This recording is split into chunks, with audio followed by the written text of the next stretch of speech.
Hi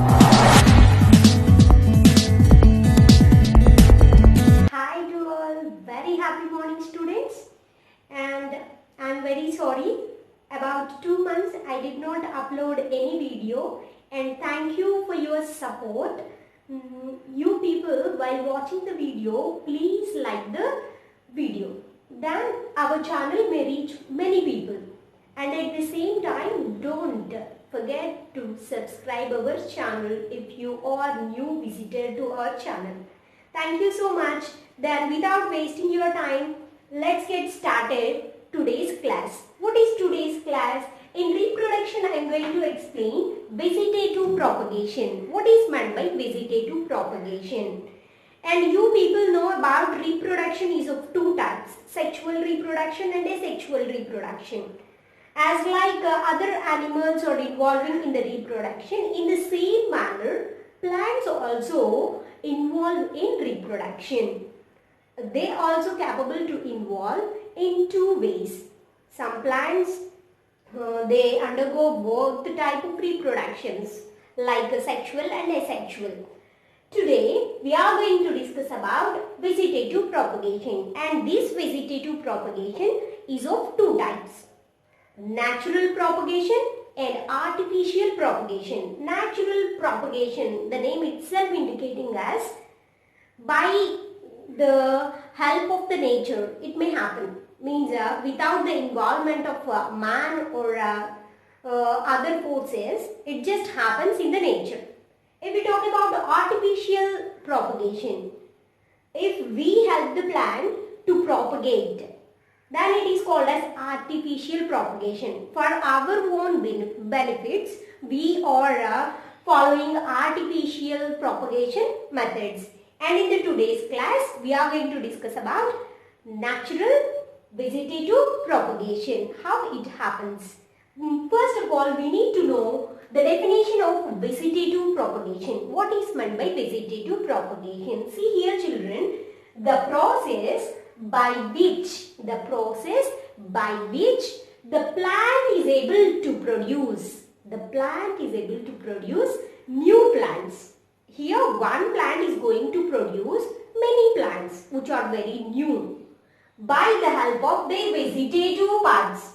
What is meant by a vegetative part? Do you know? In the plant body we may find different varieties of parts. In that the part except the flower and fruit, remaining all parts of the plant is called as vegetative part.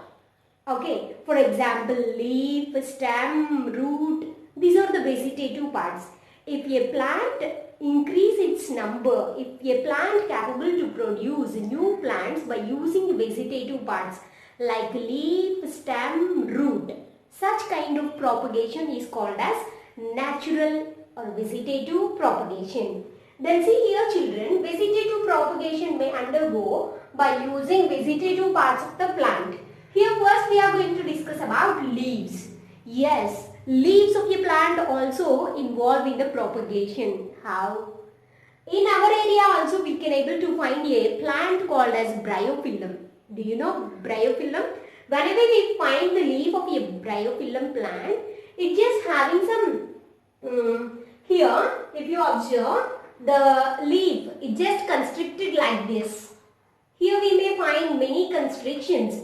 Near to each constriction, the place where we are finding here, every node may get new baby plants. New baby plants may arise from every node of the leaf. Okay, here if you observe, మనం leaf చూస్తే నొక్కులుగా కనిపిస్తుంది. ప్రతి curve దగ్గర మనకి baby plant అనేది form అవుతుంది. Such variety of leaves capable to produce new plants. Okay, each leaf able to perform vegetative propagation. The best example for this leaf propagation is bryophyllum. Whenever the leaf is going to fall off from the plant, it may develop many baby plants. All the food material present in the leaf is helpful for the formation of these baby plants. I think you people are able to understand. Then see here stem.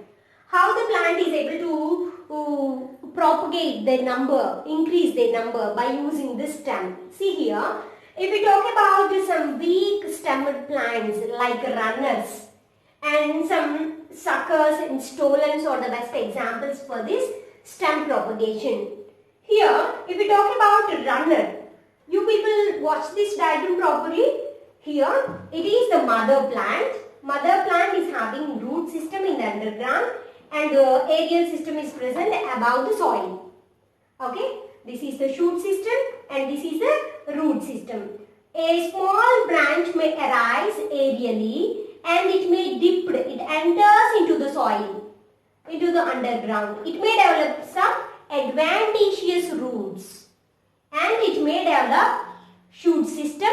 Later it forms some leaves. Whenever the connection between parent plant and the baby plant disconnected, unfortunately broke down, then that time this baby plant may grow individually. The best example for this runner is dupe grass. The best example is dupe grass and oxalis. These two are the best examples. Then if we talk about the next variety of stem propagation, suckers. These are also terrestrial plants. If you see here, a plant is present, a parent plant is present and a small branch arises from the root system. A small branch of plant may develop in the underground and it may, after some time, it just reaches the above the soil. It just grows and reaches the aerial part of the soil. Then here we may find the baby plant, and this baby plant also develops adventitious roots. In the runners we find the branch may grow aerially, but in the suckers it just develops under the ground. The best examples for sucker is banana. Banana, it just develops from its roots itself, and chrysanthemum, root system itself. And chrysanthemum, if we talk about chrysanthemum, chamanti, this one also develops from the root. Okay, if we talk about the next variety, stolon. If you see here, near to our home, in our surroundings, we may find many jasmine plants. The jasmine plants, it may grow many branches, and that branches sometimes dip into the soil. Some small branches which are very near to the earth, they just dipped into the soil like this. After that, this branch may develop some adventitious roots. And whenever the connection between this plant and this plant broke down, then this one may grow into an individual plant. Like this, vegetative propagation we find in some varieties of the plant. The best example for stolon is mint and jasmine. Mint and jasmine. It is the time to talk about roots. How a plant propagates its number, how a plant increases its number by using roots. The best example for this is radish, carrot, beetroot. We may find. Find the carrot. It is available in the ground. Here the carrot is a root. Here the carrot plant is storing the extra food materials into the root, and it just forms a tube-like structure which looks like a carrot. Okay, means root also helpful in the propagation process. The best example for such kind of plants, radish, carrot, beetroot. And if we talk about tuber, most of the people think that potato is a part of a root, but potatoes are the stem. Potatoes, they just use the tubers to propagate their number. And we may find on potatoes, after some days of storage, we may find some small buds arise from the potato. Those are called as eyes. If we allow those eyes to grow, then each eye may grow into the new plant. Then see here bulb. What is the bulb? Here stem also modified into a bulb-like structure. we may find the bulbs in the onion.